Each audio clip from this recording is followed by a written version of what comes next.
Hi friends, அனைவருக்கும் காலை வணக்கம். This is Shivaji. Stop loss strictly maintain பண்ணுங்கள். ஸ்டாப்லாஸ் போட தெரியணும்னா ஸ்டாப்லாஸ் போட கற்றுக்குங்க. ஸ்டாப்லாஸ் போட கற்றுக்கிட்டோங்க. உங்களுடைய டார்கெட் நீங்கள் என்ன செட் பண்ணுறீங்களோ அந்த செட் பண்ணுற டார்கெட்டில் ப்ரைஸ் ரீச் ஆகிறவர்கள் ஹோல்ட் பண்ணுங்கள். பாதி டார்கெட்டில் வெளியே வராதீங்க ஃப்ரெண்ட்ஸ். நம்ம வந்து டெய்லி மார்னிங் அப்டேட்டில் நிஃப்டி 50 பேங்க் நிஃப்டி பார்த்துட்ருக்கோம். ஸோ உங்களுடைய சப்போர்ட் தொடர்ந்து அதே 200 லைக்ஸ் மறக்காமல் பதிவு பண்ண. நிறைய பேர் வந்து மறந்துட்டுருக்கீங்க நேற்று 200 லைக்ஸ் போகிறதுக்கு. ஜஸ்ட் ரீமைண்ட் பண்ணுறேன். அண்ட் மினிமம் நம்ம 200 லைக்ஸ் மேலே இருந்தால் நமக்கு ஒரு மோட்டிவேஷனாக இருக்கும் அடுத்தது நம்ம வீடியோஸ் பண்ணுறதுக்கு. ஜஸ்ட் அதான் தான். ஓகே, சரி ஃப்ரெண்ட்ஸ், 200 லைக்ஸ் போட்டாச்சுங்களா? ரைட். இது வந்து நிஃப்டி 50யோட சார்ட் ஃப்ரெண்ட்ஸ். இது நிஃப்டி 50யோட சார்ட்டு. இப்போது நேற்று என்ன ஆச்சு, நேற்று என்ன பண்ணோம் நிஃப்டி, அதாவது நம்ம டெலிகிராம் சேனலில், அதாவது வெபினார் ஸ்டூடெண்ட்ஸ் ஜாயின் பண்ணியிருக்கிற டெலிகிராம் சேனலில், ஃப்ரீ டெலிகிராம் சேனல் வந்து நம்ம வீடியோ டிஸ்கிரிப்ஷனில் இருக்கு, நீங்கள் விருப்பம் வந்து ஜாயின் பண்ணுங்கள். இது வெபினார் ஸ்டூடெண்ட்ஸ் இருக்கிற ஜாயின் பண்ணியிருக்கிற, அதாவது ஃப்ரீ தான் அவங்களுக்கு. வெபினார் ஸ்டூடெண்ட்ஸ்க்கு வந்து அது ஃப்ரீ தான். அந்த Telegram channel, prime Telegram channel, அதில் என்னென்ன அப்டேட் பண்ணணும்னு சொல்லி வீடியோ எண்டில் பார்க்கலாம். இதை வந்து இப்போதைக்கு நிலவரம் பார்த்துடலாம். இது வந்து சப்போர்ட் எடுத்துருக்கு. ஓகேங்களா? இந்த இடத்துல 2 சினாரியோ நடக்கிறதுக்கான வாய்ப்புகள் இருக்குது. அதாவது இந்த இங்கேருந்து சப்போர்ட் எடுத்துகிட்டு மேலே ஓப்பன் ஆகிட்டு இந்த சஸ்டெண்ட் ஆகிட்டு அகைன் வந்து அப்பமும் கொடுத்துட்டு இந்த டபிள்யூ பேட்டர்ன் வரத்துக்கான வாய்ப்புகள் இருக்குது. ஒன்று, அதாவது இந்த நெக்லைன்லாம் கட் ஆகிட்டு மேலே போகும், ஒரு சினாரியோ. ஓகேங்களா? ரெண்டாவது சினாரியோ என்ன நடக்கும் அப்படின்னா, மார்க்கெட்டு ஃபஸ்ட்டு மார்க்கெட்டோட கண்டிஷன் பாருங்கள். எஸ்ஜிஎக்ஸ் நிஃப்டி எங்கே ஓப்பன் ஆகுதுன்னு பாருங்கள். இப்போத்தி நிலவரம் இப்படி பார்த்தீங்கன்னா கிட்டத்தட்ட 170 பாயிண்ட், 170 பாயிண்ட் வந்து கேப் அப் ஆகிறதான ஓப்பன் சான்ஸ் இருக்குது. ஓகேங்களா? அதாவது மார்க்கெட் வந்து பயங்கர வாலடைல் இருக்குது. அப்பு டவுன் ஆகிட்டு இருக்கு. ஆனால் நமக்கு சான்சஸ் கொடுக்க மாட்டோம். நேற்று ஒன்று வந்து கொஞ்சம் லேட்டாக வரதுக்கு ஃப்ளாட் ஓப்பன் ஆச்சு. நம்மளால் அந்த 3 லெவலில் வந்து ப்ரெடிக்ஷன் பண்ண முடிஞ்சது. அதே கேப் அப் ஆகிட்டுனா 3 லெவலில் அவங்களே எடுத்துகிட்டு இருப்பாங்க. நார்மலாக ஓப்பன் ஆச்சுன்னா அந்த லெவலில் நம்மளால் ப்ரெடிக்ஷன் பண்ண முடியும். இப்போ கேப் அப் ஆகிறதுனா என்னென்னா, இந்த லெவல், அதாவது 17,000 வந்து 17,050 அந்த ரேஞ்சில் ஓப்பன் ஆகுது. ஏன்னா வந்து அது வந்து ஒரு சப்ளை ஜோன் அது. ஓகேங்களா? ஸோ இந்த சப்ளை ஜோனில் ப்ரைஸு சஸ்டெண்ட் ஆகிட்டு நின்றுட்டு ஒரு அரை மணி நேரம் அப்படியே ஒரு அந்த புள்ளிகளோட 170 பாயிண்ட் 180 பாயிண்ட்லேயே க்ளோசிங் கொடுத்துச்சு அப்படின்னா தாராளமாக மேலே வந்து 17,200 வரலும் மேலே போகிறதுக்கான சான்ஸ் இருக்குது ஃப்ரெண்ட்ஸ். 17,200 வரலும் மேலே போகிறதுக்கான வாய்ப்புகள் இருக்குது. 17,200 டச் பண்ணுறதுக்கான சான்சஸ் வந்து வெரி ஹை. ஒரு சினாரியோ. ஓகேங்களா? ரெண்டாவது சினாரியோ பார்த்திங்க அப்படின்னா, மார்க்கெட் வந்து கேப் அப் ஆகுது, 17,050 நேரம் ஓப்பன் ஆகுது. ஆனால் மேலே வந்து சஸ்டெண்ட் ஆகி நிற்கல. அதாவது இந்த சப்ளை ஜோனுக்கு பத்தலை. அவங்களால வந்து பையர்ஸோடைய லெவலில் வரல. இந்த சேலர்ஸ் வந்து ஸ்ட்ராங்காக இருக்காங்கன்னு வச்சுக்கலாம், ஒரு எக்ஸாம்பிள். ஸோ அங்கேருந்து லோயரில் ஃபார்மேஷன் ஆகுதுன்னா அகைன் வந்து கீழே சப்போர்ட் எடுக்கிறதுக்காக 16,800 வந்து டச் பண்ணுறதுக்கான சான்ஸ் இருக்குது. 2 சினாரியோ நடக்கிறதுக்கான வாய்ப்பு இருக்குது. மொத்தத்தில் இன்றைக்கி கேப் அப் ஆகிட்டு அந்த கொஞ்சம் தூரம் வந்து சஸ்டெண்ட் ஆகிட்டு நிற்குது இல்லைங்களா? அதுக்கப்புறம் வந்து டிசிஷன் எடுக்கலாம். அதாவது மேலே வந்து நெக்லைன் கட் ஆகிட்டு மேலே அப்பர் சைடு மூவ் ஆகுதா, இல்லை வந்து அந்த சேலர்ஸோடைய பவர் வந்து தாங்க ரீடெஸ்ட் கடக்கு மேலே போயிட்டு அகைன் வந்து 16,800 டச் பண்ணுறதுக்காக கீழே வருதா, இந்த லெவல் வந்து நம்ம ப்ரெடிக்ஷன் பண்ணலாம். 17,050 லெவலில் வந்து அங்கே டிசைட் பண்ணுறோம். இது கேப் அப் ஆகிட்டு சஸ்டெண்ட் ஆகி நிற்குதா, இல்லை அகைன் வந்து அப்பமும் கொடுக்குதா அப்படின்னு. ஓகேங்களா? இது வந்து நிஃப்டி 50யோடைய நிலவரம். அதாவது இந்த நெக்லைன் கட் ஆக சொல்ல பார்த்தீங்கன்னா இந்த கேப் வந்து டீல் பண்ணிவிடும் ஈஸியாக.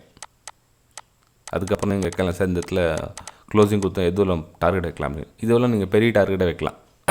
எது இந்த 17,050க்கு மேலே ஒரு 1 ஹவர் வந்து க்ளோசிங் கொடுத்துச்சு, 1 ஹவருக்கு மேலே வந்து ப்ரைஸ் சஸ்டெண்ட் ஆகிட்டு நிற்குது அப்படின்னா அதுக்கப்புறம் க்ளோசிங். இதெல்லாம் வந்து சப்ளை ஜோன் தான். இதெல்லாம் கொஞ்சம் ஸ்லோவாக தான் மூவ்மெண்ட் ஆகும். நம்ம ஸ்ட்ரைட்டாக டச் ஆகணும்னு இன்றைக்கே டச் ஆகிடும்னு சொல்ல வரல. மேபி நாளைக்கும் டச் ஆகலாம். நாளைக்கு லீவ் இருக்கிறதுனால நாளைக்கும் டச் ஆகலாம். கொஞ்சம் லேட்டாக தான் டைம் எடுக்கும். நம்ம என்ன இது வரலும் லெவல் பண்ண ஒரே கேனில் போய்ட்டு ஆகிடும் டச் ஆகிடும்னு அர்த்தம் கிடையாது. அந்த லெவல் போகிறதுக்கு மேபி புல் பேக் வரலாம், அகைன் போகலாம், புல் பேக் வரலாம், அகைன் போகலாம். இது மாதிரி தான் மார்க்கெட் மூவ் ஆகும். ஓகேங்களா? சரி ஃப்ரெண்ட்ஸ், இது வந்து நிஃப்டி 50யோடைய நிலவரம். பேங்க் நிஃப்டி பார்த்தோம் நெக்ஸ்ட் அப்படின்னா, பேங்க் நிஃப்டியில் பாருங்கள், இது வந்து சப்போர்ட் லெவலில் எடுத்திருக்கேன். ரைட்டு, இது வந்து ரெசிஸ்டன்ஸ் லெவலில். இப்போ ப்ரைஸு கேப் அப் ஆகுது. ஓகே, கேப் அப் ஆகிட்டு அதாவது இது 1 ஹவர் சார்ட் தான். 1 ஹவர் சார்ட் 38,400 அந்த மாதிரி ரேஞ்சில் ஒரு ஓப்பன் ஆகும் வச்சுங்களேன். ப்ரைஸு சஸ்டெண்ட் ஆகிட்டு நிற்கிறான்னு பார்க்கணும். ஒரு ஹையர் ஐ ஃபார்மேஷன் ஆச்சா திரும்ப அந்த ரெசிஸ்டன்ஸ் லெவல் டச் பண்ணிவிட்டு பிரேக் அவுட் கொடுத்துட்டு அகைன் வந்து அதனுடைய ப்ரீவியஸ் ஹை டச் பண்ணுறதுக்காக போகும். 39,200 39,000 வந்து ரவுண்ட் நம்பர் அது. ஸோ அங்கே டச் பண்ணுறதுக்காகவும் ப்ரீவியஸ் கேப்பும் இருக்குது, அந்த கேப் வந்து ரீஃபில் ஆகிடும். ஓகேங்களா, ஒரு சினாரியோ. இல்லை ரெண்டாவது சினாரியோ என்ன அப்படின்னா, இந்த கேப் ஓப்பன் ஆகுது இல்லைனா, ஓப்பன் ஆகிட்டு இதுக்கப்புறம் ஒரு லோ ஃபார்மேஷன் ஆயிடுச்சுன்னா அகைன் வந்து 37,600 டச் பண்ணுறதுக்காக கீழே வரும். 37,600 டச் பண்ணுறதுக்காக ப்ரைஸ் வந்து கொஞ்சம் கொஞ்சமாக கீழே வரும். எது இந்த 38,400 லெவலில் வந்து நீங்கள் ஒரு கீ லெவலாக வச்சுக்கலாம். அந்த லெவலுக்கு அப்புறம் நீங்கள் ஒரு டிசிஷன் எடுத்துக்கலாம். ஹையர் ஐ ஃபார்மேஷன் ஆகுதா லோயரில் ஃபார்மேஷன் ஆகுதா, சிம்பிள். அவ்வளோ தான். மார்க்கெட்டோடைய கண்டிஷன் வந்து தெரிஞ்சுக்கங்க. வீக்னஸாக இருக்குதா பரவாயில்ல, அங்கேருந்து ஷார்ட் பண்ணுங்கள். இல்லை அந்த ஒரு 400 பாயிண்ட்ஸ் வந்து பாசிட்டிவில் ரொம்ப நேரம் க்ளோசிங் கொடுக்குதா, 450 500 அதுக்கு மேலே 500 பாயிண்ட்ஸ் வந்து பாசிட்டிவில் மார்க்கெட் பேங்க் நிஃப்டி இருக்குதுங்களா. ஸோ அதுக்கப்புறம் இந்த ரேஷன்ஸ், அதாவது இந்த ரேஷன்ஸ் பிரேக் அவுட் கொடுக்குறதுக்காக வெயிட் பண்ணுங்கள். 38,500 ஏன் திரும்ப ரவுண்ட் நம்பர், அந்த ரேஷன்ஸ் நேராக 38,500 ஒரு ரவுண்ட் நம்பர் வரதுனால கண்டிப்பாக இதனுடைய சப்ளை ரியாக்ஷன் இருக்கும். கொஞ்சம் வெயிட் பண்ணுங்கள். அதுக்கப்புறம் அந்த லெவல் பிரேக் அவுட் கொடுத்தா திரும்ப பை அண்ட் சேலுக்கான வியூ பார்க்கலாம். ஏன்னா 2 லெவல் பார்த்துங்க. நீங்கள் பையோ சேலை மாட்டிட்டு முடிக்கிறத விட இந்த இடத்துல இந்த ரேஷன்ஸ் இருக்குது, இந்த இடத்துல சப்போர்ட் இருக்குது, இந்த இடத்துல நம்ம கவனமாக இருக்கணும், இந்த இடத்துல ட்ரேட் பண்ணக்கூடாது அப்படின்றதுல தெளிவாக இருக்குது ஃப்ரெண்ட்ஸ். ஓகே சரி ஃப்ரெண்ட்ஸ், நான் வீடியோ எண்டில் உங்களுக்கு சொல்லியிருந்தேன். நேற்று வந்து நிறைய வெபினார் ஸ்டூடெண்ட்ஸ் வந்து ஜாயின் பண்ணியிருந்தாங்க. என்ன ரீசன் என்னடா அது ஒரே நாள் இவ்வளோ வெபினார் ஸ்டூடெண்ட் ஜாயின் பண்ணுறாங்கன்னு பார்த்தேன்.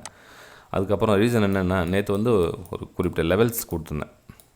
அதாவது ப்ரைஸ் வந்து ஒரு 3 லெவல் கொடுத்து அந்த லெவல் டச் ஆகும் அப்படின்னு. நம்ம ஃப்ரீ டெலிகிராம் சேனலில் ஜென்ரல் லெவல் கொடுத்துருந்தேன், கொஞ்சம் எக்ஸ்ப்ளனேஷன் கொடுத்துருந்தேன் அதில். அதாவது நம்ம ப்ரைமில் வந்து லெவல்ஸ் கொடுத்துருந்தேன். இதெல்லாம் ரேஷன் ஜோனாக இருக்கும், இங்கேருந்து ப்ரைஸ் வந்து கீழே வரும் அப்படின்னு சொல்லிட்டு. ஓகேங்களா, இது வந்து ரேஷன்ஸு.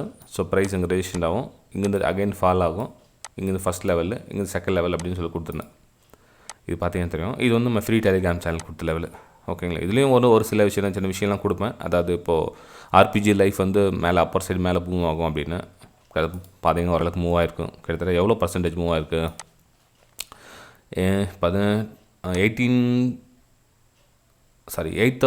810லேருந்து 828 வரைக்கும் நல்லா 18 பாயிண்ட் நல்லா மூமெண்டம் கொடுத்துருக்கு. ஓகே சூப்பர், நல்ல விஷயம் தான். ஓகேங்களா, இது மாதிரி ஒரு சின்ன விஷயத்தையும் ஃப்ரீ டெலிகிராம் சேனல் ஷேர் பண்ணியிருக்கேன். இந்த நிஃப்டி பேங்க்கோட 3 லெவலும் கொடுத்துருந்தேன். ப்ரைம் டெலிகிராம் சேனலில் என்னென்னா வித் எக்ஸ்ப்ளனேஷனோடு கொடுத்தேன். அதாவது எந்தெந்த level, first level, second level, third லெவலில் எந்த மாதிரி மூவ் ஆகும், எப்படி மூவ் ஆகும், இது பார்த்தீங்கன்னா தெரியும் உங்களுக்கு. இது வந்து முன்னாடி ஆனதுக்கப்புறம் இல்லை, நிறைய பென்ஷன் ஆகிறதுக்கு முன்னாடியே கொடுக்க ஃப்ரெண்ட்ஸ். அதாவது இங்கே வந்து ரேஷன்ஸ் இருக்குது.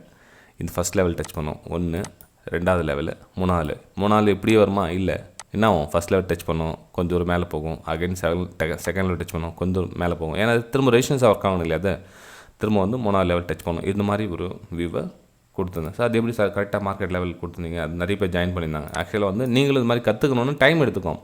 நீங்கள் வந்து 45 டேஸ் கிளாஸ்னால் 45 டேஸோட உங்களுக்கு கம்ப்ளீட்டாக முடிவு போகிறதில்ல. அதுக்கப்புறம் நீங்கள் எந்த அளவுக்கு நீங்கள் எஃபெக்ட் கொடுக்குறீங்கன்னு அந்த அளவுக்கு உங்களுக்கு எக்ஸ்பீரியன்ஸ் கெயின் ஆகும். எக்ஸ்பீரியன்ஸ் கெயின் ஆகினா உங்களோட லெவலில் வந்து ஈஸியாக ரீச் ஆகும். அதுக்கப்புறம் ஃபஸ்ட் லெவல் செகண்ட் லெவல் எந்த மாதிரி வந்து டச் ஆகிருப்பாங்க. இப்போ வந்து 1 மினிட்டோடைய 200 EM ரேஷன்ஸ் லைன் டச் பண்ணிவிட்டு அதுக்கப்புறம் கேட்கும். ஏன்னா இந்த ரேஷன்ஸை பிரேக் அவுட் கொடுத்து நிறைய பேர் பையிங் பண்ணிட்டு இருப்பாங்க. பையிங் கிடையாது, ஆக்சுவலாக அந்த சப்போர்ட் எடுக்கணும் வந்து தான் வேறு வழி கிடையாது. அதே மாதிரி தேர்ட் லெவல் மேலே போனால் என்ன பண்ணும், திரும்ப அந்த லெவல் ரேஷன்ஸ் எடுத்துகிட்டு அகைன் வந்து கீழே வரதுக்கான வாய்ப்புகள் அதிகமாக இருக்குன்னு சொல்லியிருந்தேன். அதுக்கப்புறம் பார்த்திங்கன்னா 3வது லெவலும் வந்துருக்கு. எப்படி 3வது லெவலும் வந்திருக்கு, எப்போ மார்க்கெட் முடிய சொல்லும். ஓகேங்களா, இந்த 3 லெவலும் நம்ம வந்து காலையிலே கொடுத்தது. எத்தனை மணிக்கு, 9:15 மணிக்கா, எத்தனை மணிக்கு,